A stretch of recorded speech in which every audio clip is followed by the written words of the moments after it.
Syederalun, inilah kisah Ibu Mira, mantan pramugari yang jadi ODGJ. Ibu Mira kini tinggal seorang diri di rumah yang penuh sampah selama 20 tahun. Dilansir YouTube Pratiwi Novianti, Ibu Mira diduga mengalami gangguan jiwa setelah orang tuanya meninggal dunia. Ibu Mira juga disebut sempat mengalami pelecehan dan barang-barang di rumah mewahnya dirampas pencuri yang diduga menambah depresinya. Ibu Mira ini diketahui dulunya adalah seorang pramugari di salah satu perusahaan pesawat di Indonesia. Tak hanya itu saja, Ibu Mira juga diketahui dulunya seorang model dan punya banyak teman artis, salah satunya Shirley Melinton. Bahkan, Ibu Mira diketahui banyak memiliki aset rumah yang kini diserahkan ke pihak pemerintah.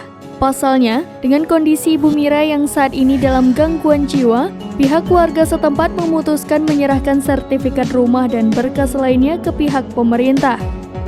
Ibu Mira ini diketahui pernah bekerja di firma hukum yang merupakan alumni Fakultas Hukum Trisakti dan seangkatan dengan artis senior Marissa Haque 1996. Dalam video itu pula terlihat di dalam ruangan bekas rumah mewah tanpa listrik dan ketersediaan air serta sebagian besar sudah rusak bertahan hidup sendirian selama puluhan tahun. Di dalam rumah yang sebagian besar sudah dalam keadaan rusak dan berantakan itu, ditemukan sejumlah surat-surat berharga. Di antaranya ada sertifikat rumah di kawasan Pondok Indah, Jakarta Selatan, serta sejumlah surat berharga lainnya. Belum diketahui penyebab pasti depresi yang dialami Ibu Mira.